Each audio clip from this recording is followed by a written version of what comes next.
it's Ms. McConnell. I'm here for some story time, and we are going to continue with Sideways Stories from Wayside School, and we are on chapter 17, and this chapter is about John. John had light brown hair and a round head. He was Joe's best friend. John was one of the smartest boys in Mrs. Jewell's class, but he had one problem. He could only read words written upside down. But it was only a little problem. John was still in the high reading group. He just turned his book upside down.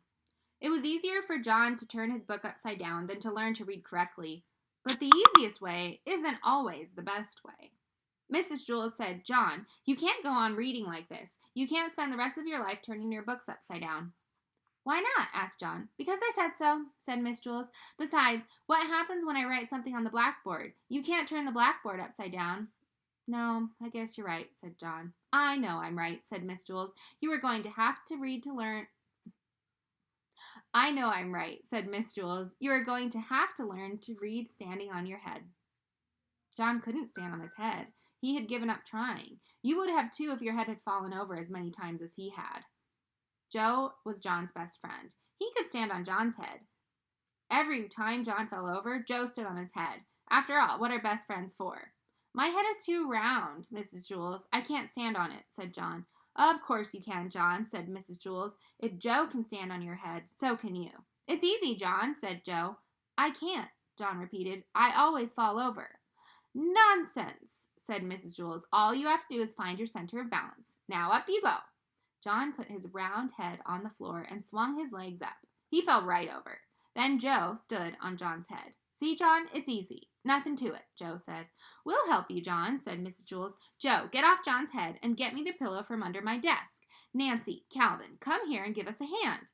Mrs. Jewell took the pillow from Joe and set it on the floor. "All right, John, we'll surround you," she said. "We won't let you fall." John put his head on the pillow and swung his legs up. He started to fall one way, but Nancy pushed him back up. Then he started to fall another way, but Calvin straightened him out. John kept falling a little bit this way and that, until at last he found his center of balance. The next part of this paragraph is upside down, you guys. Can you see it? It starts out straight here, and it's upside down. I'm going to need to flip this over to read it.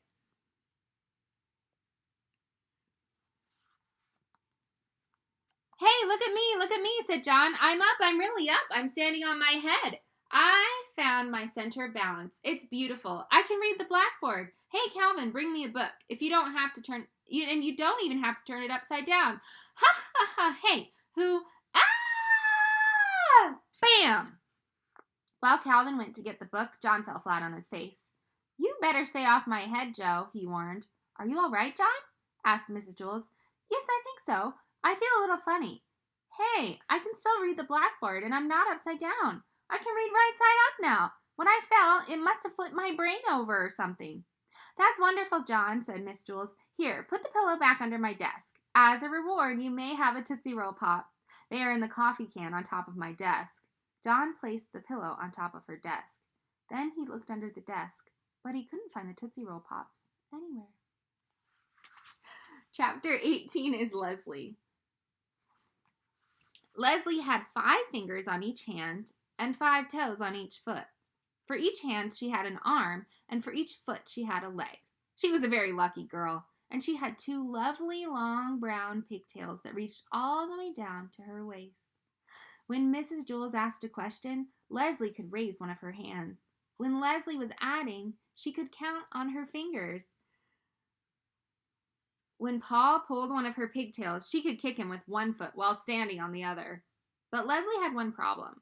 She didn't know what to do with her toes. She had 10 adorable little toes and nothing to do with them. As far as she could tell, they served no useful purpose.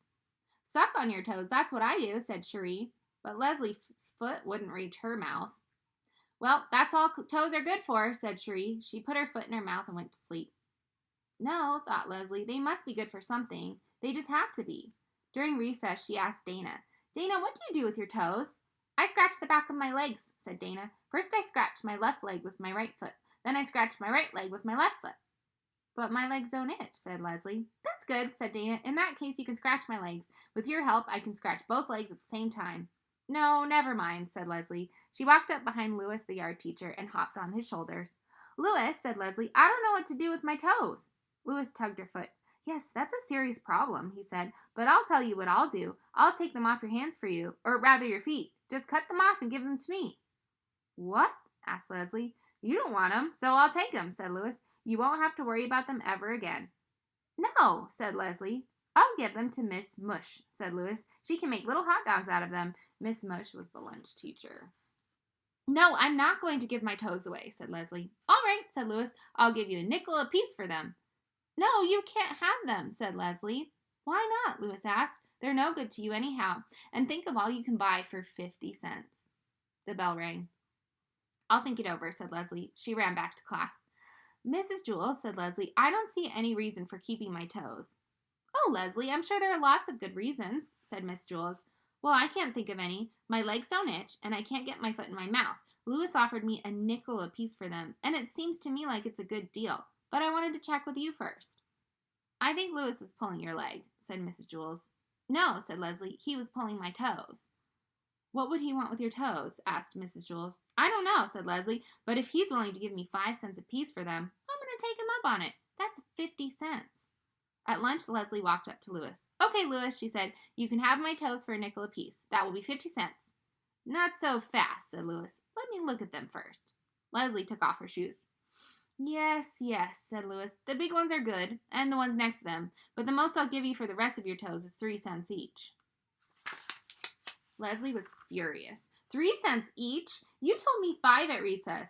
I'll give you 5 cents for the big ones. But just look at that scrawny little runt of a toe in the end there. You're lucky to be getting even 3 cents for it. I think you're getting a darn good deal. I happen to like that toe, said Leslie. Fine then, said Louis. Keep it. I'll just take the 2 big toes and we'll call it square. He reached in his pocket and pulled out a dime. Nothing doing, said Leslie. Those toes are sold as a set. It's either all 10 for 50 cents or no deal. What am I going to do with just 8 toes? Then forget it, said Louis. I'm not going to give you a nickel for those scrawny little end toes. Fine, said Leslie. No deal. My toes will still be here if you change your mind. She turned and walked toward the hopscotch area. Wait a second, Louis called. I'll give you $1 each for your pigtails. Leslie turned around and looked at him with fiery eyes. Cut my hair, she exclaimed. Are you crazy? Chapter 19. Miss Zarves. Wait, the 19th story? Miss Zarves? What do you guys remember about the 19th story and Miss Zarves? Oh, there is no Miss Zarves. There is no 19th story. Sorry. I think that's the perfect place to stop at the end of chapter 19. And we will start with chapter 20 next time. Bye. Send me your pictures, you guys.